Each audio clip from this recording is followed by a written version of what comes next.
Welcome to the Snap UK podcast, your home for the NFL news, views and opinions on this side of the pond. With me today, I have a full house of accomplices. John, Jim, Gary and Paul, say hello. Hello. Hello. John from behind the glass and his laptop and all the things he keeps on his laptop. I'll tag him in at half time. Yeah. I'm sorry. Thank you for joining us as another NFL season begins. Don't forget to check out Jim's musings on the website, thesnappodcast.com, and join with our discussion and debates on Twitter. I've put insert handle thingy because I always get it wrong. The Snap UK. The Snap UK. There you go. It's not difficult. Yeah, twatter. I don't use it. It's a huge week one slate of games, and they range in result from the sublime to the ridiculous. We'll dive right in and see who's off on the best foot and who's shot themselves in both feet already. Buckle up, boys. 16 games to smash through. And no fence sitting, right? No fence sitting. Is that why John's behind the glass? That is why John is behind the glass. The splinters in his bottom are deep enough. So, the season began with Thursday night football on Thursday night, where the Super Bowl champion Rams hosted the Bills in a battle between two teams expected to be nailed on for deep playoff runs. Ultimately, what we got was a surprising blowout. Bills overturning the champs 31-10, despite a 10-all halftime scoreline. John and I stayed up for this one. I'm guessing the rest of you just watched the highlights, but this was an interesting turn of events in the second half and some problems for the Rams already. I think the word used most on Twitter was sloppy. I mean, I saw that a lot. It was sloppy. And you can say that for a lot of the week one games, I think. There was a lot of... That's the title of the podcast for this there week. we go, Yeah. straight Week off one, the bat. sloppy. I'd say the Rams' offensive line was particularly sloppy, and the Bills' defense was not. So Von Miller came to play. 2 sacks, and he was involved in everything. So this game to me comes down to two future Hall of Famers. Von Miller going into the Bills, and he just destroyed. And the loss of Andrew Whitworth. Yeah, I mean, that looks like something they haven't been able to sort. I mean, and we know this is always the case. You lose your left tackle. If you don't replace them immediately, there's a period of serious adjustment, and it looked it. F them picks. Yeah, the Bills got 7 sacks on Stafford and 15 QB hits. I think... If you thought he was back in Detroit, didn't he? Yeah, exactly. The Bills have multiple pressure sacking in the game, including 3 edge rushers, which Brandon Mead selected between the 20th and 61st overall picks in 2020-2021. Talk about that because the Bills have got a very different way of composing their roster, and they've actually used their picks really wisely. One Ram player had 3+ pressures. That was Aaron Donald. 5 Bills players had 3+ pressures on Stafford. And yeah, Aaron Donald's amazing, but he can't do everything. And I think that's where the Rams sometimes come unstuck when they're against quality teams. There's really high quality players. Lack of depth. A big drop it off into who's your next in. Who are the edge rushers in Rams? No, I don't think anyone ran it off the top of their head. I can't name them. Whereas the Bills have just got loads, and now they've added Von Miller, and there's that continual kind of rotation of defensive pressures. Buffalo didn't blitz once in this game. Huh. All those sacks and all those pressures just came from a four defensive front. And Cam Akers did absolutely nothing. And Henderson turned up at least, I suppose, a bit for the Rams, but... I think there was a feeling Cam Akers was just immediately going to assume the number one role in the backfield, and it just isn't the case. The McVay running back scheme is very much like the one the Patriots have used for years, where it's just, we'll rotate it around week to week. But Akers didn't look great. Henderson looked better, so that's what they stuck with. But the Rams in general, they were lucky to be 10-all at halftime. They hadn't played that well. Stafford looked completely out of rhythm, and he hasn't played in preseason because of the elbow. Yeah, and it showed. He just wasn't ready. Lots of first teamers don't play in pre-season, do they? Across the league. and I think that's a problem. I mean, you can look at a lot of teams where there was rustiness in some of the star players. Who probably didn't. Texans did well, didn't they? Yeah, in pre-season, and we'll get onto it later. But you saw not just the Texans, but other teams that have really invested into pre-season start the season better. In previous years, they'd at least have the first half or the first quarter of one of 2 or 4 of the preseason games. Now there's one less preseason game, and it just feels like it's become a trend where first team players just don't play anything. I'd like to circle back to one thing you mentioned around the Rams treating their running back stable like the Patriots. The Patriots always had a plan. So James White was the catching back. Yep. Rex Burkhead, whoever, was just a ram. LeGarrette Blount was the ultimate Ram, Yeah, and which is oddly what the Rams needed. Yeah, wasn't it? yeah, could have done with but that. it just didn't feel like the Rams had a plan. It was just stick this guy in. It hasn't worked. Right, stick the other guy in. Yeah, it was very much. Strangely, what I thought was missing was somebody like Sony Michel. But imagine if you had him and then you didn't have him anymore. But it's one sort of unfortunate thing about the Rams is you've spent everything high, like Jim said, and then there are pieces missing. Alan Robinson has had no time to acclimatise with Matt Stafford. So if Beckham was fit and they've still got him, and I believe they're still the favourites to re-sign him, you feel He's still got a locker there. Yeah, you feel they'll they'd just have drop been better. Robinson, won't they, to make up the space? I don't know. And about John's that. fantasy dreams will be over. He was taking Alan Robinson in every division. If you're Odell Beckham, though, and you're watching that game, where are you going to go? I know where I'd go. Probably to the Bills. Yeah. It's a more complete team. It is. James Cook. We heard a lot about James Cook coming up to this game. He had one carry, one fumble. Rookie fumble. Yeah. There was a lot of that, a lot of rookie A lot of errors, fumbles. but it was sloppy. Yeah, thank you, John. That's exactly what it was. Distinct lack of running game, really, again, from the Bills. And this I is thought always there a would be problem. more. Like, there's only 25 carries, and Josh Allen had 10 of those. That's going to hurt them down the stretch. Well, Like it does every It all time. started to cost them last year. They went through a period where they couldn't move the ball through the air, and they don't have anything to fall back on. And eventually, Allen will get injured because people do. It might not be Allen that gets injured, but it means that the team won't be on the offense won't be on the field long enough, and the defense will be, and that'll no matter how many defensive rotations you've got, that'll wear out the defense. I'm not unduly concerned about the Rams because they have Sean McVay, but you have to say you didn't want to be on the back foot from the off this season in this particular division. Rams started a bit slow last year Yeah. as well. They are traditionally slow starters. Then they'll just go and sign some veterans for the gaps that they've got, and it'll get better. Like it's, I don't think that's a concern. The Rams roster is still very strong compared to most. The Bills, you're up against the Bills.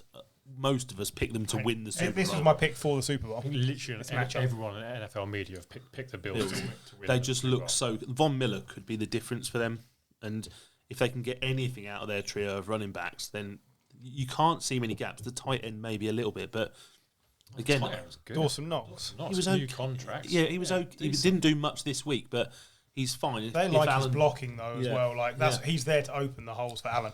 Right, from one NFC West team to another now, and Monday Night Football gave us the Rust Bowl, which sounds almost dirty. Broncos at Seahawks, and the off-season has been peppered with talk of the Broncos' rise and the Seahawks' demise. But in this one, the Hawks come out on top 17-16 after a late 64-yard miss by Brandon McManus. If you're having to rely on a 64-yard kick, you fucked up. Wow. This is mainly because Nathaniel Hackett and Russell Wilson were not on the same page in this game at any point. They had 3 delay of game penalties. They fumbled twice on the goal line because they just weren't getting the plays in, and Russell Wilson didn't look convinced that the plays that were coming in were correct anyway. That's what happens when you have a coordinator who firstly looks like a boiled bollock and secondly isn't used to playing with that sort of quarterback. Well, it's the fact that he's been calling plays for Aaron Rodgers. Known for his mobility. Also known for just doing what he thinks is best. And this is my thing with Nathaniel Hackett. How do you know he's any good? It's a fair point because before he had the Packers job, he was the Jaguars offensive coordinator. Exactly. I'm just saying. But Didn't he get sorry, John? Bortles to a championship game? He did indeed get Did Bortles get to a Bortles, championship game. Thank you for Well, behind the that. Jaguars defense got Bortles to a championship game. That's enough Bortles talk for this week. An So alarm for Bortles. the Geno era in Seattle gets off with a win, and there were chants of Geno for MVP. I can't allow the Geno era to go unnoticed as well. I'm not having that, no. You know how every year I like to support one or two crap quarterbacks? Guess who's on the list this year? I've got the return of my main man coming up, and Geno Smith. I'm delighted. I couldn't be happier. He played exactly what Pete Carroll wanted to do. It was conservative. It was fairly incisive, to be fair, especially in the first half. So conservative. Yeah. What are the average per throw? I can't remember, but it wasn't massive. 7 yards. Yeah. But That's all you need. But he was accurate. He is 22 of 28. It's just going to ruin people's fantasy seasons. DK Metcalf, 7 targets, 7 receptions, 36 yards. And Tyler Lockett wasn't much better. No. Tyler Lockett, 3 receptions, 28 yards. Yeah. Like the 2 tight ends, Colby Parkinson, Will Disley, got the most yards only because they had a 25 and 38 yard. They're just running around in straight lines, making space But for Gino- no. I mean, I wouldn't. Well, no, you were going to big up Gino. This wasn't about the Seahawks winning. No, this of match. course not. This was about the Broncos losing this match. Yeah. And they had several opportunities to score. You mentioned the 2 goal line fumbles, the kick to try and win the game. You know, we were watching the Manning cast just before this, the clip where they spent 20, 25 seconds waltzing up to the play line to then call a timeout. Time for another play. Get another 10 yards. So at least try and make it a little bit easier. I mean, the guy's a good kicker, but if we've learned anything from It would have this been the week- second longest successful field goal of all time. Yeah, But it's not he's- like you're doing that at Mile High Stadium. Yeah, CenturyLink getting the place for Yeah. it. So, bad news for the Seahawks, despite the fact that they sit atop of the NFC West. Jamal Adams, the most expensive safety of all time, could be out for the season. Torn quadriceps, damaged knee. This is not good for a team that's basically going to be playing defense and hoping for the best. They stopped the Broncos 3 times inside the 10. And one of the key players is Jamal Adams. He's everywhere. This is a lack of reps for the Broncos. If these two teams played each other week 10, this would be a blowout. I've got the feeling there's a lot of questions about the Broncos, and I think because everyone's really been very big that get a quarterback in there and they're Not this guy. and they're Super Bowl contenders. I don't know. I think there's a lot of questions in there. I wouldn't say they're Super Bowl contend. Well, Their wide receiving core. There's they're- questions. I don't agree with that. Do you not? No, I don't agree. I agree that I don't like this when I'm siding with Gary, but once Who do again, you love? siding on with their Gary. offense? Who do you love? I love Cortland Sutton. Do personally. ya? Yes. It's a lot of Do you? potential. I love Cortland Sutton. It's a lot of potential. That's all I can say about him. Before his injury, he came up big for them. He made some spectacular catches, and he hasn't had enough time back to say he's really Maybe. I'm not saying from he's the injury. bad, but would you take him over Robert Woods? I suppose. But To be fair, this weekend, yeah. would you take We were going to mention that. Right, that's all good. would you take any Drew Lock led wideout against anyone? We had this Even conversation Pete Carroll wouldn't do that. apparently. before Peyton Manning got to the Broncos. You know, they're Demarius Thomas and Eric Decker, good wide receivers, but probably wouldn't be in your top 10. As soon as Peyton Manning gets there, he elevates them. I think eventually Russell Wilson will elevate those wide receivers. And we think Russell Wilson will get back to the Russell Wilson because at the end of last I don't season, think he was that far off this week. They had a but few last unlucky season breaks. at the end after his but injury, he wasn't great. No, was he wasn't great, but he was on a bad team. I think the Broncos are a much better team. I think there's a massive. By week 5, the Broncos will be more or less Exactly. up to speed. Yeah. It's whether or not it's week 5 is too late for the Broncos. This was the right time for Seattle to play them. Yeah, course it was. absolutely. Of course it was. If Seattle go 1-16 in the season, though, Gino will be so happy. Right, moving on from that. There were 2 other games involving NFC West teams, with the Chiefs travelling to the Cardinals, demolishing the Desert Birds 44-21, and the Niners travelling to Chicago, losing 10-19 in the driving rain. Who was the person who picked the Chiefs for the Super Bowl? That was me. Oh, that was me. That would be mentioned it. it, That was well, me. let's start with Chiefs cards. And boy, did the Kansas City Chiefs come out fighting. No trouble replacing Tyreek Hill then. I can't believe anyone thought it'd be an issue. No. Like, it's not like you've got Geno Smith behind under centre. You've got Patrick Mahomes. You've got the best the Like, most literally generational the best talent. quarterback in the league. I So would Juju say. Smith-Schuster basically stepped up on the outside, Yeah. and everybody else stepped up on the inside. It was crazy. Like Clyde Edwards-Helaire looked like the player we thought he was going to be 2 The years first ago. of his 2 touchdowns, by the way, the underhand brilliant. pass from Mahomes But was we've been amazing. we've been seeing that from Mahomes for the last 3-4 years. Why did we? I don't understand why there was this He's doubt. got but something like 40 touchdowns and 3 interceptions in September, winning 12 of 14 September games in his career. The Chiefs always start strong. they do, but I don't understand. I don't understand the he hasn't got Tyreek Hill anymore. This could be bullshit. I'm sorry. Yeah. It's absolute bullshit. He is a quality future Hall of Fame He's quarterback. the best quarterback in Yeah. the league. We know this to be true. 21 points flat as the Cardinals. Most of that was in garbage time. Oh, they were so far off the pace. This is why I picked Cliff Clinkernuts to get fired. This is why I said Kyler Murray is not worth the money. I know he's held them to ransom. I know they maybe don't have a better option. He's just not good enough. He's not good enough. The offensive line isn't good enough. The running game was wasn't good terrible. enough. The defense was just terrible. Absolutely terrible. Don't have the running stats in front of me, but I had a look There earlier. were 22 carries for 103 yards.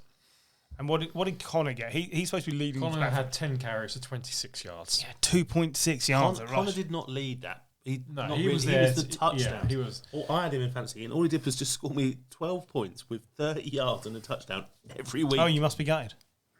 I'd love that. Talk about fantasy later. Up but at the top. look, I had a good fantasy week and I still lost. So, yay. Against me. I know. Terrible.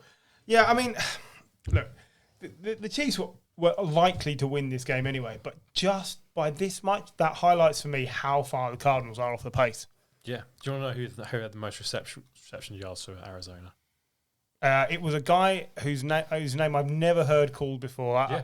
It's Greg Dortch. Greg Dortch. That's not a real name. Did Ertz even play? Ertz was there. He had 2 receptions, 14 yards, and a touchdown.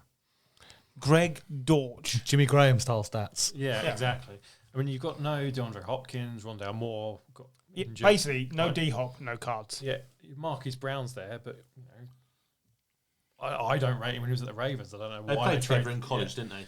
Yeah, and It wasn't pretty. no, And the problem is the Cardinals normally start strong and finish weak. If they start just- weak and finish weak, I mean, by week 12, Cliff's gone. It's over. I think week 12 is generous. which When's their team bye? in college just fired their coach? Nebraska. Yeah, Okay, Cliff, back to college you go. Him or Matt Rule, one of them's taking that job. That's a massive college job. Right. Well, let's console the two Niners fans then. Chicago Bears winning 19-10 in a sloppy rainfest in the duel of 2 second-year quarterbacks, both of whom I'm assured were struggling because of the weather. You can't call Trey Lance. I suppose he is a second. He is a second-year quarterback. Like it or not, he is. is a second-year quarterback, but to your point, like he's only hardly played 9 any games in his life. I've actually thrown more NFL passes than this fella, is how it feels. In the rain, apparently. Apparently he's played loads in the snow, but not in the rain. Come on then, tell me, how on earth did you throw this away? Is it the same old problem in that your cornerbacks can't pick anyone up? Cornerback was probably the biggest issue. In that, I mean, you look at 2 of the Bears' touchdowns, and the receivers were wide open. And there was no need either. Like they only had 2 players to. The other thing that killed us was penalties in the second half. I think it was 2. The last drive we gave away 3 penalties on, and the late third hit was down. a 15-yarder as well. Exactly. It was you know, I know, it was a nasty late hit. I know as well. Trey Lance. I know that the headlines are going to be all Trey Lance lost the game. This wasn't about Trey Lance. I mean, maybe the offense Threw one bad interception. Didn't Maybe he? you can argue the offense thing going. Did you see the field? Oh yeah, it was It reminded, appalling. I said to Jim, it reminded me of that Niners Washington Yeah, game, where it was like a couple of years ago. 9-3. Yeah, it was awful to watch, and it was just like that. Like, there's bigger question marks about the secondary. There's bigger question marks about the offensive line. I think the one thing I will say about Trey Lance is he needs to learn to slide. He had some runs, and fair play to him. He put his body on the line, but Jesus Christ, man, you're the quarterback. I Slide. think he needs to learn to slide and get the ball out quicker. Yeah. My first question that I came away with from this game is, if Jimmy G was playing, don't you win this game quite easily? No. Really? No, I'm afraid you're not watching the same game. I'm not a Niners fan either, but I agree with them. What a load of old I'm not horse having manure that. that is. He would have absolutely dissected this Bears team. No. Yes, he would. No, he would. John's nodding. He's not got a microphone. But yes, he would. You're so blind to the Jimmy G success. I'm not blind to Jimmy G's success at all. I back Jimmy G as being one of the most successful quarterbacks He's a we've brilliant. had. Jimmy G's a great backup. But I don't think he would have done any more, and he probably would have done a bit less, because at least Trey Lance had the ability to escape. But he didn't need to escape. He He was did. breaking down and running because he was holding on to He the did, got because sacked- he the got sacked interior enough. offensive Only- line was terrible. only because he was holding the ball so long. Mike no. McGlinchey was like nowhere. I thought he was still in The pre-season. interior offensive line of the 49ers is It's bad. It's bad. It's Yeah. a weakness coming into the year, and it was really bad on Sunday. At least Trey Lance had the ability to get away, even up with a field that, I mean, how does that field is just newly laid? It's not good. Also, the other thing, I was chatting to Brian, our friend in Ireland, who's a Bears fan. I was like, you're suggesting getting a new stadium with a roof. not having a roof is how you won this game. Well, that's very true. I haven't got the Niners' next 4 games up in front of me, but I don't think you've got a particularly easy start to the season. We got Seahawks next. Oh, no. Gino 2.0. Yeah. And Seahawks, Broncos, and then Rams. Seahawks, Broncos, Rams. So Could be 2-2. it could be 2-2. There's a chance you're 0-4. I think What? Look at the Seahawks. Come on. we do lose to the Seahawks. They do lose to the Seahawks a lot. We are hurt. Pete Carroll's got the number on the Niners. All I would say is I think, for once, I'm going to give Shanahan a break myself. And I've gone in on Trey Lance for fantasy purposes this year as well. I am. How'd that go for you? I like this new Gary. Look, He lives in the future. He's doing it. I know. I'm going all in. I think Trey Lance. I do think there is an element of like, all right, You've got to put faith in the I kid. know he is a second-year quarterback, but he is effectively a rookie quarterback. Rookie quarterbacks are gonna make mistakes. I'm all on board with that. They're not. The problem is you've got rid of the most successful quarterback you've had in 15 years to bring in somebody who isn't ready. Kaepernick was It's pretty decent. But he wasn't as successful. He lost. His win percentage was far worse than Jimmy G's. That's my point. But it's not all Jimmy G's, is it? We've got one of the best defenses the league's had Yeah. as well for the last 3 or 4 years. So you can't just go, oh, I'm going to take all that credit, Jimmy. Can you? Like, it's not all his. Teams go all in to win, and it feels like you've gone all in to. Yeah, it's all about wait Jimmy and in win. the regular season, but then when we lose in the playoffs or the Super Bowl, nothing to do with Jimmy. No, he's the reason you didn't win the Super Bowl you were in because he underthrew the receiver. However, if you'd have had decent cornerbacks as well, that would have helped. Right, Still haven't. that's it. So just to recap here, NFC West, the Seahawks are 1 and everyone else 0-0-0. So who saw that coming? Speaking of surprise winners, let's talk about a team dear to the hearts of 2 of my colleagues. John will need to jump in here. The New York Football Giants, who outplayed the 2021 AFC number 1 seed Tetons in the second half to rally from 13 points down for a 21-20 victory. Danny Dimes turning it round after a shocker of an interception. If you look at some of the young players coming through at the Giants and Saquon actually being fit for the first time in probably since he won the Offensive Rookie of the Year. Was that 2019? Yeah. He looked amazing. He did look amazing. So there's good young players coming through. I thought Evan Neal, although he was rated pretty badly by PFF, I thought Evan Neal was great. I thought it was him and Andrew Thomas are actually giving us a decent O-line. Yep. This is really encouraging. And, there's the old, it's week 1. Boo for shouting that. But I'm... Just have an alarm for that as well. I am... Slap it down, John. Slap it down. One of these is a boo. One of these is a boo. I love it when he hasn't labelled the soundboard. All these times you could just label up the soundboard. Lazy. That's what it is. I'm quietly confident. Could you just load up the Giants fixtures for me? Because I would never have had us beating the Tetons. At the same time, the Tetons lost the game, you could argue. You could. So you're home to the Panthers. Win. Home to the Cowboys. Dackless Cowboys. Dackless Cowboys. Win. Home to the Bears. Win. Oh, my word. They're 4-0. And then you're at the Packers. 4-1. I don't know. Maybe. Should I start planning a plane trip to Arizona in February? I mean, yeah, you can. Do you know anyone over there?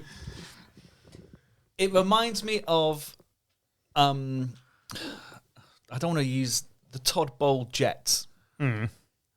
They're not the greatest team, but you got the feeling like the way they embraced Daboll at the end, they're playing for the manager, the head coach. I think he's really got them psyched up. I think that's really, to me, the performance was typically New York Giants. That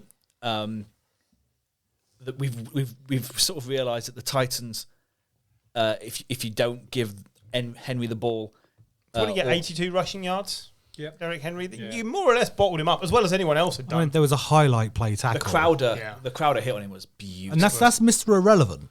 Yeah. but Daboll balling out Danny Dimes on the sideline after the interception was exactly what he needs. He's got to be told, look, you're playing for a job, so get out there and win it. And some of his scrambles were excellent, by the way. Yep. And that is what he does well, apart from, sometimes he falls over and doesn't score touchdowns. But that is what he does well. The 68-yard rush from Saquon Barkley was the longest rush for New York Giants since that Daniel Jones stumble. And neither of them scored. In 2 seasons. Wow. But the performance was just New York Giants in a nutshell. There were some nice bits in it. There was an obvious interception. There was some real sloppiness. But I kind of like the fact that the players were up for it. So, questions then. We should mention Giants over 500 for the first time since 2016. First time since the boat on picture. the boat. Yeah. 500. So, questions. Who the fuck is Dontrell Hillard? Don't know. Came out of nowhere. Scored 2 touchdowns as the running back mate to Derrick Henry. Well, it's because they've realised that if you give Henry the ball every fucking play, he gets injured. So they're having to spread it out. And it just makes them a much worse team. Whilst he did have 82 yards, Henry didn't look like the Henry. No, not yet. He had a long of 18 yards. We'd normally expect him to break off something. I think the Giants' defence played him really well. The second question, Kenny Golladay, spent force, done. Yeah. He just looked leggy, just tired. I completely agree with that. But how good did Kadarius Toney look on some of those plays? Yeah. So. He should do, because that's a lot of talent. He's just a disruptive person. But this has always been the problem with the Giants, with a lot of teams, is realising that talent. But Randy Moss was disruptive. Ochocinco was disruptive. I am nowhere saying he's as good as those players. The best wide receivers are disruptive players. They do tend to be. Sterling Shepard is an excellent underrated player for the Giants. He gets injured too often, which is a shame. But if you can just keep the core of that wide receiver room, and Gary, to be fair, has been saying for years, Kenny Golladay, he's not all that. The rest of them are good players. They're good players. They need a competent quarterback and a good defence, and you can win 8, 9, 10 games. I think basically it all comes down to Saquon. Yeah. Like, despite all that other stuff you lot have all just been saying, like, it all comes down to Saquon. If Saquon is fit, and you see it with the Panthers, when McCaffrey was McCaffrey, they were competitive. When Henry was a force, competitive. You see it across the league. Yeah, it's true. It takes pressure off quarterbacks. It keeps the ball moving. It keeps the clock moving. It does so many things. A good, effective running game. And that is the only thing that matters, because then your defence has got enough talent that if you keep them off the field, they'll be good. So it all is down to Saquon. If Saquon gets injured, or when he gets injured in week 4, then it's over. If you've got an average quarterback like Ryan Tannehill, you need a good running back. Yeah, it's true. Same in all fairness, Ryan Tannehill same with wasn't Jimmy bad. G, and the same with Daniel Jones. Like, they need good running games. Oh, I don't think I'm not putting Jimmy G in the same box as Tannehill and Daniel Jones. Why not? Because he's better than both of them. Well, he's certainly in the same box as Tannehill, I'd say. Yeah, I'd say he's in the Okay, same box but you can't put Daniel Jones in there. He's I was had taking one the piss- good I was game. taking the piss with Daniel Jones. Jesus. Let's go back to like Daboll and the coaching. Like, you Yeah. can see the reaction to him on the sideline, but also in the locker room afterwards. He seems to have the players on board. He made that gutsy call to go for 2 points on that final touchdown. Great shout. He spoke to, I think, 4 or 5 of the lead defensive players and said, "You good with this?" And they were like, "Yeah, we're up for this." And that just showed, going from, like, what was it, last year where they had to kneel down their own goal line? Yeah. Like, what a difference. I mean, Was it last year you also did, like, The quarterback sneak. the quarterback sneak from your own goal line? Yeah. 3rd and 84. if you're a player and you've got that as a coach, that's what you want. That's what you want. Is you want someone who's good, who somebody wants else to win, they're who playing wants to for lead. So yeah, I mean, I love Daboll as a high at the beginning of the season, and he's hasn't let me down so far. That division is one of the most open. If somebody It gets is on now. with Dak injured, if someone gets on a roll, you could have a chance. Well, let's see then. So the Giants grabbing the win in the NFC East, but so too did the Eagles, 38-35 over the Lions, and the Red Pandas, 28-22 over the Jags. So let's jump into those games. Let's see what we make of the performances.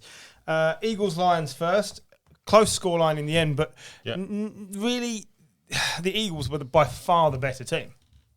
The thing that worried me is, and I'm not saying this purely on fantasy purposes, but the lack of Devonta Smith. Well, he didn't get a look in, but the thing You're here is nothing. it was Four run game. targets. Run game. That's what the Eagles want to AJ do. Brown did okay. Yeah. What do you get? 140 yards or He had something? 10 targets. 13 targets. Yeah. And how many targets did Devonta Smith get? 4. For 0 receptions? 0 yards, yeah. Yeah, 0 receptions, 0 yards. Yeah. Fair enough. But Uh-huh. like I say, But the Eagles want to ground and pound. That's what they want to do. Yeah. Kenneth Gainwell, Miles Saunders, And Boston Scott. Boston Scott, and Jalen Hurts. All scored touchdowns. Touchdowns. Yeah. It's They were- not they what were we're running- used they to. were- They were a running team last Yeah. year. It's not what we're Like, used to, if but that's it's the winning. gameplay. Brilliant. I still like it. maintain Jalen Hurts isn't a good throwing quarterback. He hasn't got a good pass to him. But yeah, I'm not going to deny he's a great running quarterback. And if that's your game plan, brilliant, go with it. Also, Eagles benefiting from a James Bradbury pick 6 from Goff. And Goff, we saw the best and worst of him in this game. Because, yes, he threw a bad pick, but he also doesn't fade away with bad play. I don't understand why players, when they're under pressure, don't just launch the ball off the field. So, like Brady and Rodgers and Drew Brees, they literally have always just launched it as far as they can in the area of a wide receiver off the field. And Goff is just like still looking for some desperation shot. Like, Even if what is you wrong? can't get off the field, at least like launch it as far as you can down the field. Yeah. Like it's as good as a punt. Yeah, he makes mistakes. This is the thing. No one's denying that. This is why the Rams got rid of him. But he does at least have the mental capacity to not let that weigh him down. Yeah. He doesn't very often follow a mistake with another mistake. And he ultimately kept the Lions in this game. He throws a pretty good ball. He just makes bad decisions. Yes. Yeah, he does. He processes too slowly. Yeah, is what he does. That's always been the knock. Red Pandas beating the Jags. 4 touchdowns for Carson Let's Wentz. go back to the Lions. If you want. DeAndre Swift, 15 carries, 144 yards, 1 touchdown. Underperforming, wasn't he? Yeah, it was shit. And Williams as well. What was really annoying is every time they got a sniff of the goal line, they brought in Jamal Williams, who I don't have in my fantasy I've team. got both in one of my fantasy That's teams. going to be the play for the year. Both of them. That sucks balls. It's going to annoy you, isn't it? It is going to annoy me. I'm not having both their running backs. So, yeah, Carson Wentz, two picks to go with his 4 touchdowns. The picks were on consecutive plays. And this is another quarterback who seems to have been cuddled by his coaches. Ron Rivera went straight up to him after the second pick and said, "You now have to go and win the game." And that was it. He just walked off and left him. And to be fair, he came out and got them in a position to win the game. Okay, he made some mistakes. All quarterbacks do, but some of his throws were brilliant. We get 4 or 5 games a year where Carson Wentz is Pete Carson Wentz, and you're going to get 3 or 4 games where he's like he was in the last game of last season. And it's how much of the middle ground Carson you're going to get. Because Gary has now said it, this division is wide open. The Commanders have enough pieces in this squad to push for winning this division. They're as good a team as the Giants. No. Yes.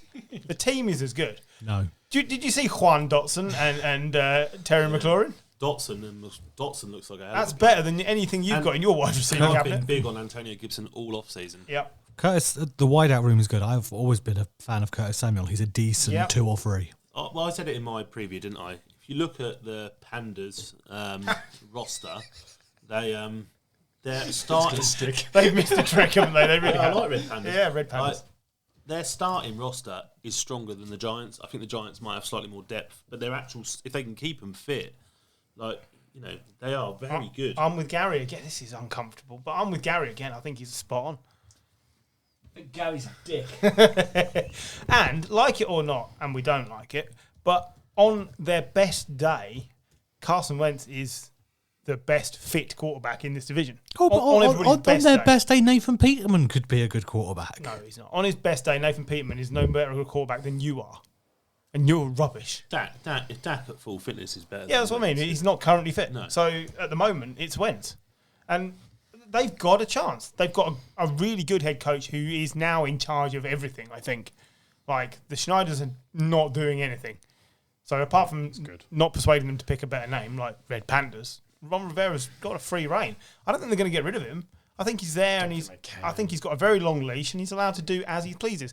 For me, Gibson as well. So they labelled him as a fumbler, and he was going to be relegated. And then who's the fella? Brian Robinson. Brian Robinson gets shot, and Gibson has a great game. Like, what more do you want? Has anyone been arrested for that or anything? Just thinking maybe. You think Antonio Gibson did it? Got a few ideas. It's one way to get your shot. Well, absolutely. But, not bad. Surely you just get him a new set of gloves and just, give him another chance. He's been really solid. I was surprised to see less J.D. McKissick, though.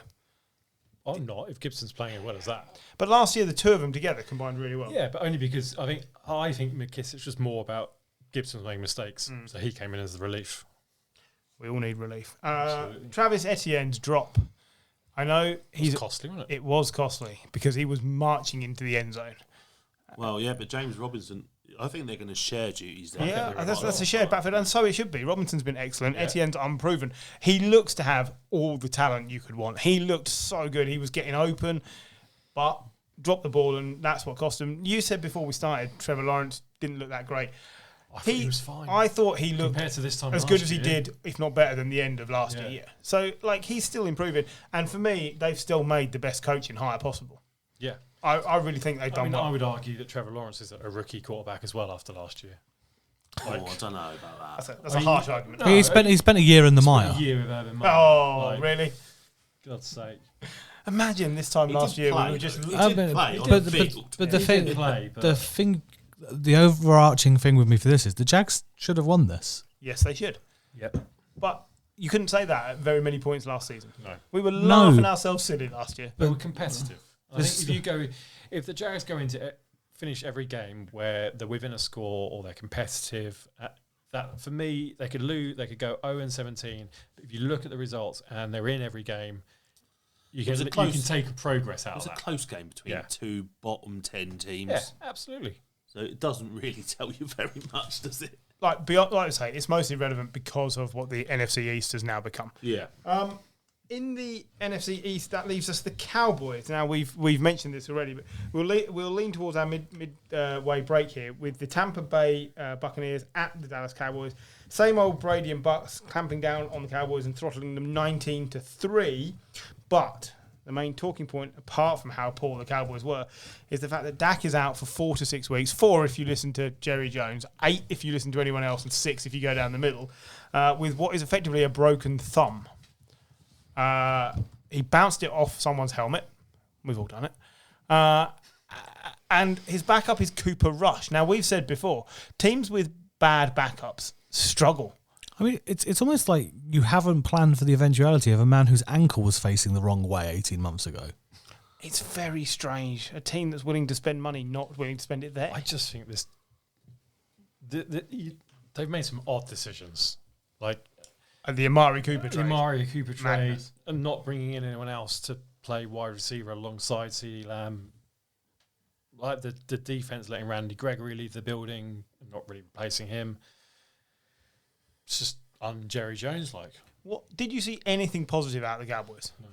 Me neither. 3 points. Micah Parsons is still an okay Yeah, player. okay. On defense, Yeah, Mike okay, Parsons, fair. 2 sacks, very disruptive to Brady. Now, the Buccaneers, I thought they're on for a bit of a slump this season. This was as easy as it gets. They weren't even playing at full throttle in the fourth quarter. Playoff Lenny turned up about 4 months early. What's going on there? He was great. Did you follow my advice, Paul? Pick Lenny Fournette. I put him in. I mean, I had some jitters. Lenny through Fournette was the through- reason Paul beat me in fantasy, so shut up. Right.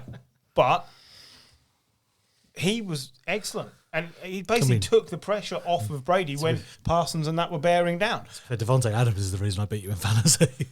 I matched you with Justin Jefferson. No.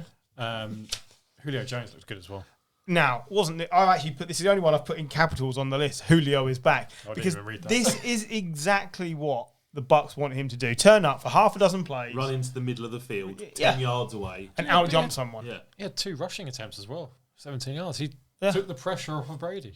He In was many excellent. ways. He will probably get injured at some point. He's at that point in his career, but this is what they do. They a bit like the Patriots used to do. They take other people's cast-offs and they say, right, if we get 6 really good games out of you, that's great. We'll take that. The important thing is he's not going to take his shirt off halfway through a game and fuck off. No, he hasn't browned it. No, not yet.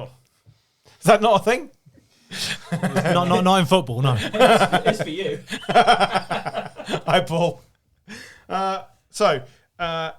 Again, as mentioned earlier, who the fuck is Noah Brown? Number 2 receiver on the Cowboys at the moment. He's a 2017 7th round pick from OSU. He browned it. He was I excellent. have no idea. Bigger- I literally had to look that up. Bigger news: Chris Godwin injured again, Yeah, that's a shame. out for a few weeks. Just the Twins. They reckon it might be quicker, actually, than a few weeks. Oh, really? Yeah. I saw 2 to 4. Yeah, you see, the difference is there. Chris Godwin gets injured, and you're like, all right, well, they've got Mike Evans, Julio Jones, there's still Cameron Brate, Fournette is there. if CeeDee Lamb gets injured, you're stuck with Noah Brown and Dennis Houston.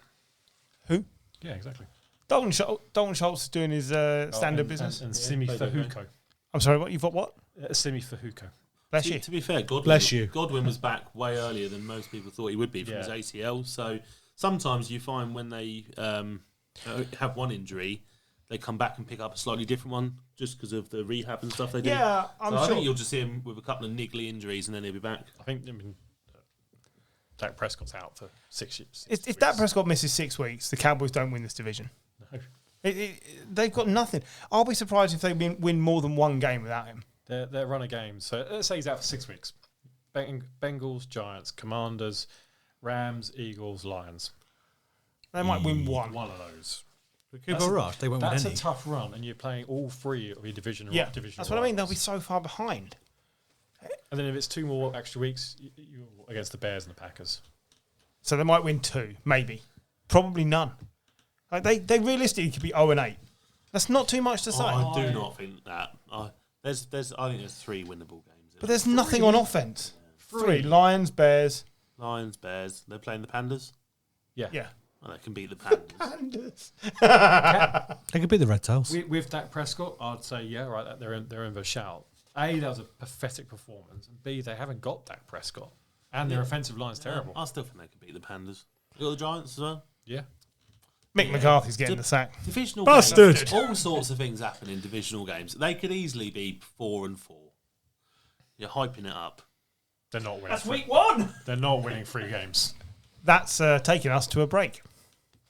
8 games down, 8 to go, and also 1 presenter down because Gary's buggered off.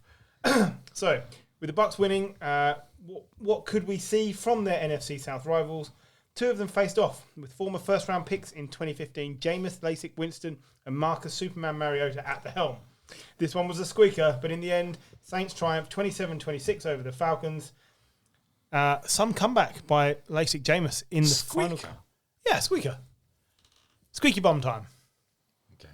Can't be the only person that knows that. Yeah, I know the squeaky bum reference. yeah, it's called a squeaker. Okay. It is now. Apparently. Go on then. Analyse. Right. Typical Falcons, get a lead, lose a lead, lose the game. Yeah. Mariota was okay. Mariota obviously wasn't the problem. It was the complete lack of defense and letting a substandard quarterback back into the game. But Michael Thomas woke up and is like Saquon Barkley. He's back. 5 receptions for 7 yards and 2 touchdowns. And boy, what some catch. He also caught one that was just half a foot down out of bounds, and it was a great catch. Yeah. It was like one of those ones you want to see. Where's the 1 foot rule? That's what I want. But There's a couple of catches like that. it should be one hand, 1 foot. That's how it should be. When it's a certain level of spectacular, Yeah. it should be like we're not going to the video. We're just keeping that one. Yeah. I'd make it part of the coverage. Fans, is this spectacular enough to be allowed? 5 guys in the pub. Do you think this is a really good catch? Yeah. All right, we're going to keep it because we want to keep watching it for all of time. They also benefited from getting Will Lutz back, who missed the whole of last season with a core injury and was fairly lights out in this game to win the game. Don't forget that, in the fourth quarter, coming into the fourth quarter, Jameis had 90 yards passing. I think we're going to talk about how important a kicker is in the upcoming games. Oh, it's definitely going to happen. It's a theme for week 1. But he threw like 150 yards in the fourth quarter, 2 touchdowns. It was mad. When the worst kicker of the week wasn't a bloke drafted in from playing safety. Justin Reed. Yeah. Like we've already covered that game. Yeah, we did. Harrison Barkley got injured. But he blasted his kickoff attempt through the uprights. That was amazing. I always think that should be a field goal. Like, Yeah, if it you're should. that good and you can do that, you should get some points. But yeah. But no, Cordero Patterson, career day, 120 yards rushing. And you all mocked me for picking him in fantasy. Oh, he won't be as good as he was last year. I didn't. I know you did. You took him the pick before I was gonna. I think he's. Turns out he was good. I took him but didn't play him. I thought, on balance, the Saints will be slightly disappointed that their defence didn't play better, and the Falcons will be pleased that they were at least able to keep up. This is another story of week 1 rustiness and sloppiness. It was. Are you using it's only week 1, or are you It's just only week 1. Oh, yeah. I'm going to say it's only Jameis Winston. I'm going to say it's only week 1 and it's only the Falcons. Well, there is Yeah. that. It's a rusty, sloppy squeaker. It's week 1. I paid 400 quid for that.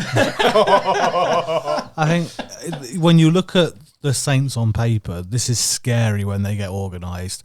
Jameis looks very happy there. They look like they trust him. You would be when. All right. The big question mark was: is Michael Thomas back? Yes, he is. Well, you couple him with Jarvis Landry, even Chris Olave, and Alvin Kamara. It's a great set of players. Like you put Jimmy G in that setup, and he's suddenly winning games. True. Who's their best rusher? It was the tight end. Tight end, Taysom Hill. Taysom Hill, yeah, put in for a series of plays and 4 carries, 81 yards, and a touchdown. that's nuts. I think one of them was he 57 yards. 57 yards Yeah. and got them into the red zone. Yeah. I mean, he annoys me as a quarterback, but as a gadget player, he's just fun. Fun as fuck. As a gadget player, he's fantastic. As fantasy, I'll bring in Taysom Hill. No yards. Yeah. I'll get rid of him. 400 yards. Well, if you thought the Saints-Falcon game was close, Panthers-Browns, this another squeaker, the Baker Mayfield revenge tour. Brown squeaker. Yeah. The Baker Mayfield revenge tour didn't last very long, but actually Baker wasn't the problem here. Baker played okay. Like, you got decent level Baker, which is better than anything the Panthers had last year. They were in the game. With Donald on the roster, I didn't know if this was make or bake. Oh, for God's sake. You're all weak. In the end, I'm not. Browns win 26-24 with a rookie kicker nailing a 58-yard field goal for the win. Cade York, take a bow. It's drafted in the 4th round, which, do you remember the last kicker drafted this highly? It was, well, not that highly. Roberto Aguayo. Yeah, I'm sorry. Second round. Thinking of the Bengals kicker last year. No, but he was the Roberto 5th round. Aguayo, second round. Yeah, that was Was a last waste kicker of a taken as early as this. They traded up for him as well. Yeah. Yeah, get a good kicker. It's key. So Baker didn't really pull this off, but it was more about the fact that the best 1-2 punch at running back in the league was as active as it could be. Chubb and Hunt just took this game away. Yeah. This is another one in fantasy though. You're pretty pissed off because Nick Chubb got 141 yards. I didn't realise that. We were surprised. We barely saw him come up on the screen because Kareem Hunt was taking all the touches when it came to getting touchdowns. And look, as a team, that's amazing. And if you've got, before the season, we were saying that's the best 1-2 punch at running back. It is the best 1-2 punch at running back. Nick Chubb paid like a starting running back. Kareem Hunt is paid like a backup. That's what they do. But together, they're fucking awesome. Yeah, lights out indeed. Okay, we discussed the Bills getting the best possible start earlier, but the AFC East had an interdivision matchup of its own as the Patriots travelled to Miami and got stomped 20-7. Once you've finished laughing, which you rightly should, can we firstly discuss Bill Belichick on the slide? Yeah. It's over. He doesn't fit in the NFL. He thinks he can just throw his mates in at whatever coordinator position and it'll just work out if you're stern enough with the players. It doesn't work anymore. Yeah. It doesn't work. Look at Mac Jones' numbers. He threw an unfortunate interception. It was a great tip by one of the defensive players being caught by another. But he was incisive. He was cutting through. The Miami defense wasn't amazing. He did enough to get enough yards. It's just, there's nothing explosive about New England. They got, 6 receivers or 5 receivers get 30-odd yards, but nobody's got a big play in them. No, Kendrick Bourne was the only one who got what I'd class as a big play. He got 1 reception for 41 yards. And how off many 1 target? How many targets did he get? 1. And why is that? Because he only played in the 4th quarter because he was being disciplined by Belichick. That's ridiculous. Shooting the yourself guy, in the it foot. doesn't work. Now, I made an analogy at the weekend when I said the Cowboys waited too long to get rid of Tom Landry. He had been crap for quite a while. Bill's only 2 years into being rubbish, really. But it doesn't work. It's over. I would say he's 2 years into being rubbish. There were signs last year that, like, remember when you beat the Colts by just running the fuck out of them, and you're like, do you know what? There's in a tight game, you'd sort of want Bill, but at the moment, the Bill the GM is costing Bill the coach because he's not getting the right people in the coaching in the right positions. It doesn't look like, and he's not got the players to move the ball. There's just no impact player. I'm not. I We don't. cheered when Nelson Aguilar got a decent break. Like, he shouldn't still be on this team. But even on defense, there's no difference. That's it. It Yeah. really isn't. And that's been their strongest Yeah, suit. you could normally rely on Belichick to coach a good defense, which I'm sure he still can. But there'd always be one or two players, normally at linebacker, who Yeah. would be the leaders of that Dante team. Hightower, Yeah, etc. exactly. Yeah, He won't Teddy pay the money. Brisky back in the day. There isn't that player anymore. Devin McCourtney's still there, but he's like 104 years old Yep. now. Matt Judon, he started off last year okay, but since then... it's just I been had set my anonymous. sights laughably low, as you kept telling me, but this was worse than I expected it to be. I thought we'd be within a score, and this was poor. This is, if you play like that against the Jets, that's a competitive match. Yeah. And I see the Jets finishing third. No, you're still wrong. They've got no chance. Let's talk about the Dolphins a little bit. Yeah, let's move on to the Dolphins. Let's talk Because about that was the a good Tua start for Tyreek. Yeah, good start for Mike McDaniel, a good start for Tua. And who had Mike McDaniel as coach of the year? Was that also you? That was me, yeah. He won't win that. That's a big shout. It was week one overreactions, isn't it? It is. Well, it is, but I think, considering we said that other teams who are adjusting to either new quarterbacks or adjusting to new coaches had a slow start, I don't think that's true of the Dolphins. Now, maybe they lucked out in they were playing a really weak opposition at home, but Tyreek Hill looks like he fits in that offense. The only Jalen problem... Waddle looks good still. Jalen Waddle looked amazing. The only problem I can see on the Dolphins is they don't have a run game. No. It's just not there. But I think McDaniel's good enough to scheme a run game out of the pass game in terms of like short passes to Waddle, to Tyreek Hill, who then will get massive yards after the catch. Yeah, my concern would be against the better, say, top 6 or 8 teams. They will struggle to salt away the clock. Yeah. But they've got some experience there. You've still got Sonny Michel and Chase Edmonds. No, Sonny Michel's Sonny on the Michel's gone. Chargers now. He's on the Chargers. Oh, my mistake. Apologies. Chase Edmonds looked good yesterday. I'm It's Raheem Mostert. I'm not gonna. Oh, he's still decent. Yeah, Well, they're decent, but they're nothing special, and that's where this is the problem for me as a Patriots fan. You're now struggling to pick holes in the Dolphins. If you're going to pick one, it's the run game. Yeah, but I'd definitely stick with the run if game. you take the Patriots run game of old, they never had standout players, did they? Oh, somebody's ruined the podcast by not turning down the volume on their laptop. What a rookie error! What a rookie. It's not like NFL.com has always done that. Yeah. Sorry. Some people. This is why we take the mic away from him from I time know, to time, right? because he's a child who watches porn on his laptop. I'm on NFL.com. NFLgirls.com. But Go on. yeah, no, I was just looking at the runners and. You got nothing of it. For the Dolphins. For the Dolphins, Chase Edmonds. 12. I think everyone 12 carries expected- for 25 yards. It's not huge, but it's showing who the lead running back's going to be, which a lot of people thought it would be Mostert. It is Chase Edmonds. If that's the production you get out of him, though, I don't think he's not going to be lead running back No. for that long. It's not good enough. Right, we better round out the AFC East with a look at the division's worst team, comfortably the worst team, the New York Jets, who shut the bed against the Ravens in a 24-9 defeat at home.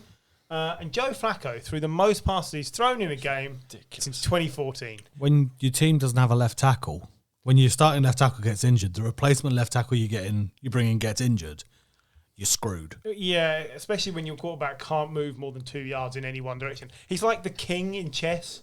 Like, he looks good standing there, but he can only move one pace at a time. Only 17 carries for the whole of the game. Yeah. Like, the Jets... Don't sleep on Michael Carter, because he was clearly the lead running back, and he looked the best of the running backs. But you cannot ask 59 passes. And this game, okay, yes, they were chasing it by the time it got to the fourth quarter, but they were only 10-3 down at half time. Yeah. They're not chasing the game through the whole of the game, which No. would warrant that many passing attempts. 59! Carter looked good. 10 carries, 60 yards, 6 yards carried. That's what you've got to If lean the on. Dolphins were getting that, we'd be saying, Jesus, the Dolphins are winning this division. What you've got to lean on.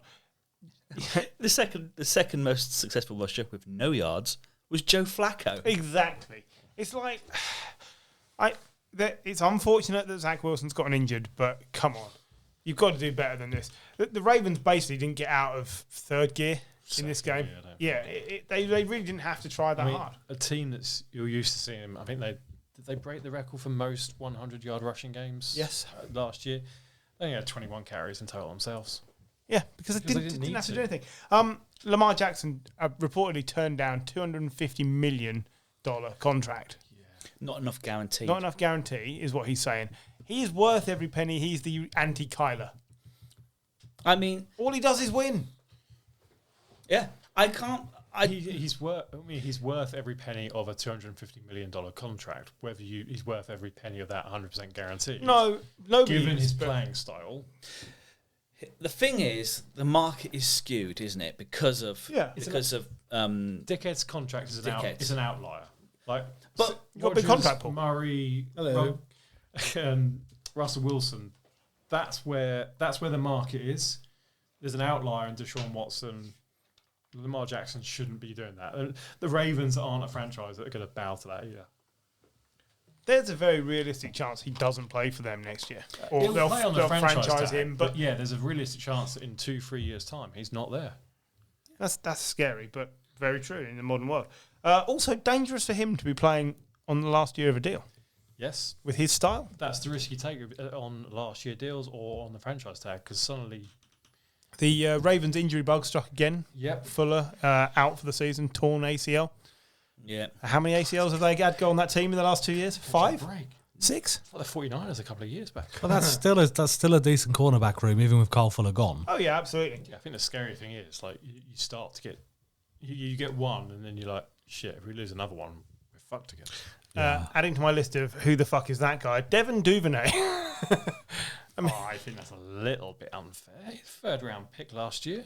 Good for him. It's decent. Fuck pedigree. me. No, that's decent pedigree. You'd expect a second or I third never. round. I watch the NFL quite closely. I don't recall ever hearing that name before. He's no Rashad Bateman, is what I'm saying. That's the thing that scares me with the Ravens. There's no standout in the wideout room. But you got to win your games. They won their game. I don't mind it because then it's,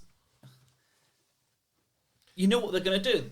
They are going to rush it. Yeah. And I think What's the point of paying money for a star pass catcher when you don't throw the ball? And the Jets obviously must have got it completely wrong because they obviously stuffed the box and Lamar just threw over him a couple of times. Yeah, some brilliant. We all do The enjoy throws good were- box stuff. The throws were great. Yeah.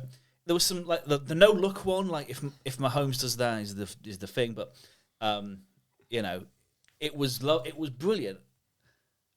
Every so often, Lamar looks like a bloke who you think, oh, actually, there was a passer in him, and then he'll go and have a He game. goes back to what he's comfortable with. Yeah, but the thing is, there were blokes out there who don't have his legs that are exactly the same, and when he can't throw it, he will run for you anyway.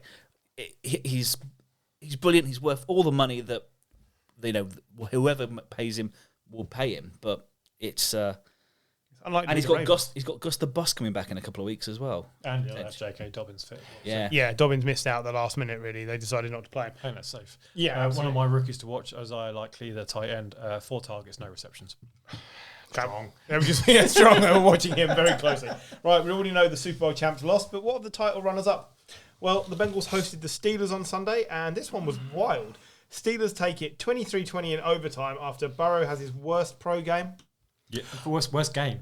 Worst game as well. I didn't even look. He's never at it. thrown 4 interceptions. He has now. I think this is a game which was unfortunate because if the kicker made that final kick, made that point after, Joe Burrow comes back and rescues the game for the Bengals and they win when they shouldn't have. Yeah, the 49ers secondary's better. We were saying Trey Lance is better than Justin Fields. Oh, yeah, I Ifs, just... wins and buts. To be fair, I felt Minka the- Fitzpatrick got a great block on that. Oh, I agree. Minka Fitzpatrick, for me, shouldn't be, but is one of the most underrated defensive players in the league.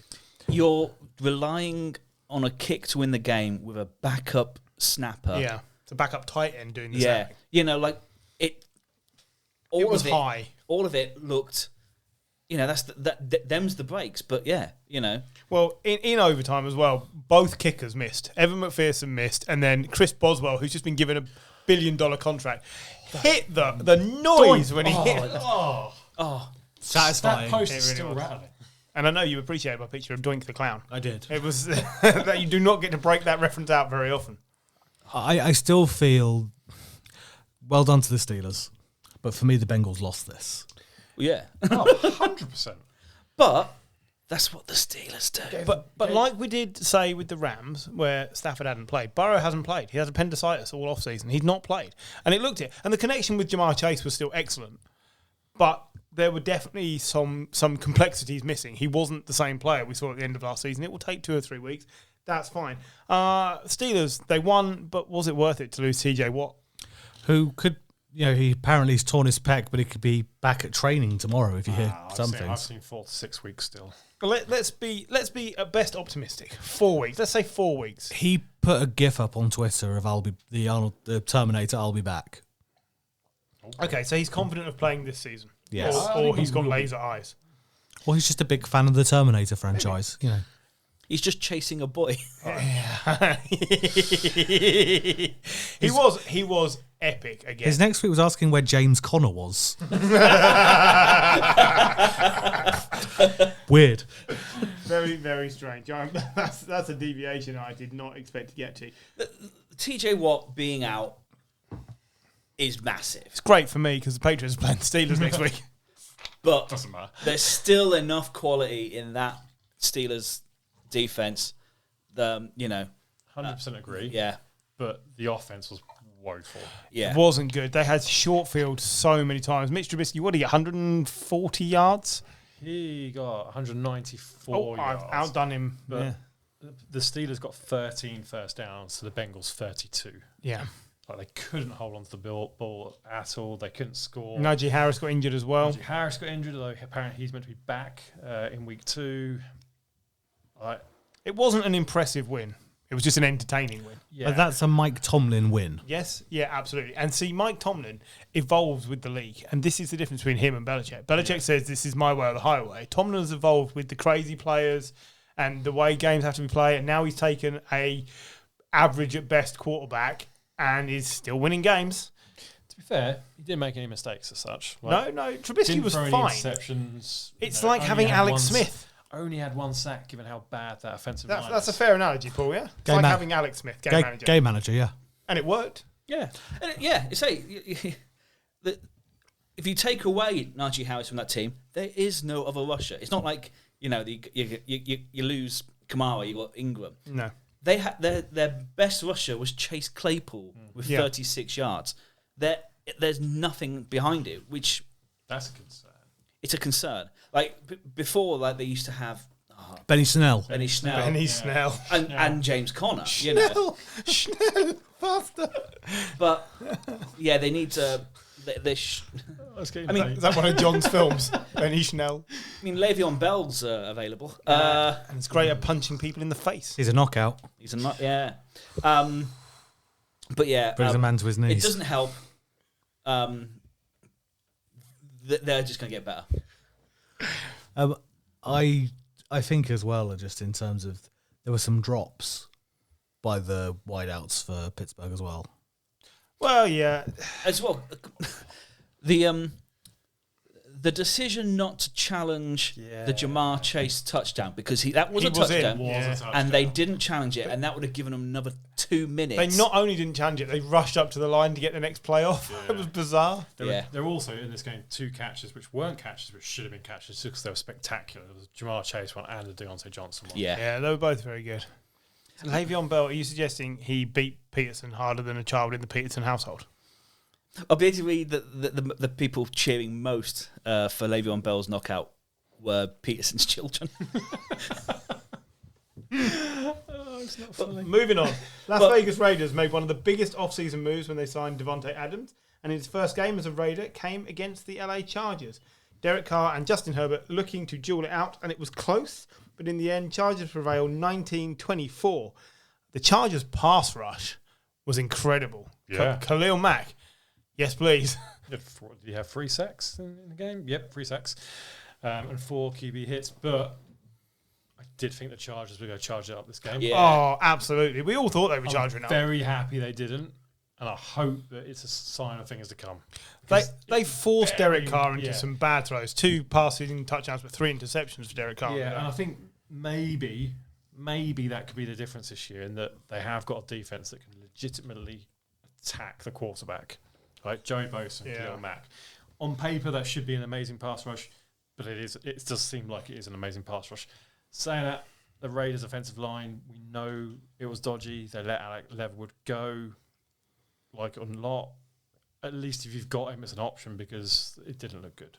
When I saw the tweet that said 32 teams said no to him, which means like the Raiders offered him back to themselves. Well, that's true. He's on the Bears now.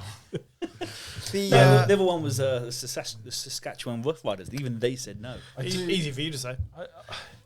Maybe it's a Devontae Adams thing, but he was targeted 17 times. Of course, it's a Devontae Adams thing. The connection looked really good. He got a lot of yards. But that's what you do. If you have Devontae Adams in the team, you only throw to him. Well, apparently so. But Darren Waller's only targeted 6 times. He's the next on the list of targets. He's the next one on 6. Like, that's a big discrepancy. It seemed Adams and heavy. that was a decent enough receiving corps before Devontae Adams got there. You know, Hunter Renfro was a 1,000-yard receiver. Was a 1,000-yard receiver. Darren Waller is quality. He signed a new contract at the weekend as well. Like, I think they've got to find a way to balance that out. Otherwise, you can't expect it Devontae becomes Adams a bit to predictable. Yeah, exactly. Keenan Allen for the Chargers, out injured, hamstring. He's set to miss week 2, but they're not diagnosing beyond that. He's so key to what they want to do because he draws so much coverage. He's an inconsistent player. Great player. When he's on, he's great and he's fit. But I don't think you're ever going to get that kind of big run of games from him ever again. Doesn't seem like it. Has to be said. Probably on the wrong side of whatever age he is. 32? Something like that. But DeAndre Carter stepped up in his place. You've still got Mike Williams there. I think it's quality. 30. Is he? Well, the wrong side of 30 would be 32. He would be, yeah. I wish I was 32. Yeah. I think they've got players who can step in, but I think their quarterback is good enough to elevate those players. Herbert was fucking brilliant. Yeah, he was. Herbert was amazing, and this is why I felt he will push Patrick Mahomes for best quarterback this season. I think he's really good, but the Chargers' run game was anemic. It was bad. Yeah, 14 carries for like 36 yards. Although I see what you guys are saying. There's this thing with the Chargers that I can't back them because on paper the roster's great. Last season on paper the roster was great and they didn't make the playoffs. They should have locked down this game and they didn't. And there's just the lack of kind of. But this was the game they lost last year, them. wasn't Yeah, it? this was the final game against the Raiders. And this is a game, if they were the typical Chargers, they would have lost again. Yeah, I'm with Jim. I think they're remoulding this season. I think they're going for the win in the division. I think they're really good. I mean, it was incredibly important they did win that game because they go to Kansas on Thursday and play the Chiefs on Thursday Night Football. Without Keenan Allen. If you lose that and you've lost this, you're 0-2 and facing an uphill challenge. Do they definitely lose that? No, they don't definitely lose it. Did they win them? Did they beat Kansas? But it's a tough game. That's what I'm saying. It's not a certainty that they win, is it? On a podcast a few weeks ago, I was critical of Justin Herbert. I take it back. He's very talented. No shit. Yeah, I mean. But yeah, I worry going into a Kansas game without your best receiver when Kansas have just gone and added 3 average ones to make an absolutely brilliant offense. Yeah. It certainly makes the game harder. Right, Devontae Adams' former team, the Packers, travelled to Minnesota to take on the Vikings, and the New Look offense struggled without their star receiver and their play caller. He got a mention earlier. Hackett. Yes, I can. Boiled bollock. Yes. So Vikes win 23-7. Ouch, Duncan. Rodgers not impressed with his rookies. The look he gave Watson when he dropped a 75-yard touchdown bomb. And he dropped it. And he looked as if to say, this is why I only throw to my mate.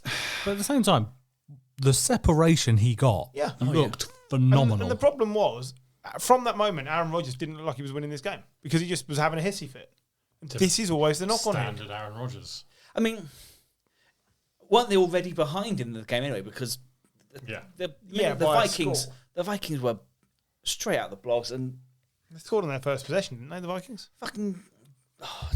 they were amazing. Now I got upset about it. Yes, I am upset because he said they'd be great. And guess what? Week 1 they were great. They were great. Guess what it is though? They've got Justin Only week Jefferson. one. They've got Justin Jefferson. That's what it is. Justin Jefferson was amazing. Kirk Cousins was really good. The Packers secondary were terrible. They couldn't cover a bed with a duvet. They were awful. What was it? Was it Jefferson's second touchdown? He was so wide open. How do you leave? Like, the guy had 9 receptions, 184 yards. 20-yard average. That's amazing. It was absolutely bonkers. They just picked him apart and they had their way with him. Zadarius Smith was another one who deserves. He got a sack, 2 quarterback hits. Like, he was all over the shop. So offended was he that the Packers let him go. And the most hilarious attempt at Rodgers trying to block him and falling to the floor. Yeah. The Packers are kind of a mainstay of the NFL, aren't they? They're a team that always perform well. They start off badly. Like last year, they got absolutely dicked by the 30, Saints. was it 33-3 last year? Yeah. But at the same time, I love watching it when they get hammered. Because yeah, someone did say like if you only count their week 1 results in the last 2 years, they are like 66-10 because they only scored 3 last year. You know, like It's not great. They were, you know, it wasn't just, you know, they haven't just lost Adams, of course. Bakhtiari was missing. Both their starting tackles were missing. It showed Everton as well. But you know what they do have? They do have AJ Dillon, who looks really good and maybe surpassing Aaron Jones in this backfield. He led them in receiving as well. Yeah. In fact, Devontae Adams got more receiving yards than all the wide receivers of the Green Bay Packers. Did see that. I mean, this is the problem. Aaron Rodgers is throwing a fit. I believe in AJ Dillon and Aaron Jones have possibly the second best 1-2 punch in the NFL. I like Elliot Pollard. Really, Zeke is not. I'd take Jones and Dillon. I'd take Jones and Dillon. Yeah. I think they're really good, but Rodgers is going to hold this team back if he doesn't just keep throwing to the receivers. They've got to learn. You can't just throw a fit. Like to Paul's point, like Christian Watson got great separation. Yeah. What more do you want? All right. Yes. Oh yeah, catch the ball. Yes, it was a drop and it was unfortunate, but Go to him again. Go He'll to do him it again. in the Yeah. next game. Like get back up on the horse. can't agree more. Yeah. All right. And I find it fucking hilarious. I do as well. I'm so pleased I picked the Vikes. You're written So in here, pleased. love for Cousins now. Yeah. No. No. Yes. No, because this is what I was getting at. brilliant last year. And the coach, it's not about what I think. Mike Zimmer didn't want him. The coach now Mike wants Zimmer him. didn't want an offense. Yeah. Like Mike Zimmer changed the offensive coordinator every 6 Kevin months. O'Connell wants Kirk Cousins, and it showed. He was giving him a chance to play, and he played really well. Like, I don't know what more. Like, he's been consistently good for several seasons. He's not flashy. He's not great, and he's a bit of a dick when it comes to vaccines. But But he has Dalvin Cook, Justin Jefferson, Adam Thielen. He should be good. and he is. In week 1. Against a team that had given up. I get it. But Because I'm the Green Bay so slackers. pleased with my Vikings pick. Am I? Right. Finally, the Indianapolis Colts squared off against the Texans in the AFC South showdown. Texans led 20-3 in the third quarter, but typically could not hold on. Instead, this ends after a very lame overtime period in a 20-20 tie. Damp squib. Oh, I did one of them.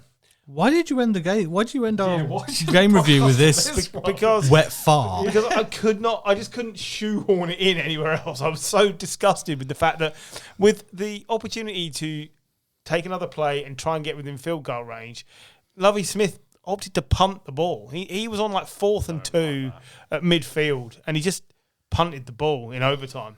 If I was the Texans, I'd be punting on 1st and 10. If I was the Texans, I'd be punting on Lovie Smith. They should have kept David Culley. Yeah. That's the point. Like, Well, yeah, absolutely. That draw might be the thing that's the difference between first and second in the draft. This is the high point for the Texans. Yeah. But there's some screen shoots for the Texans. There are some green shoots for the Texans. Derek Stingley played very Derek well. Stingley played very well. Mills. OJ Howard. OJ Howard. OJ Howard, 2 touchdowns. Looked amazing. Yeah. Burkhead had a fine game. Brandon Cooks had a good Jerry Yeah. Hughes. You have to wonder why they got rid of OJ Howard at the Bills. At the Bills, I don't know. Something clean and clear. They gave him $3 million guaranteed and then binned him off. He never played. Weird. Well, you know, whatever, but it is. But yeah, I mean, the Texans. The Texans. We knew that there were. It's a poor squad with some nice bits in it. They are at the beginning of their regeneration to become merely shit.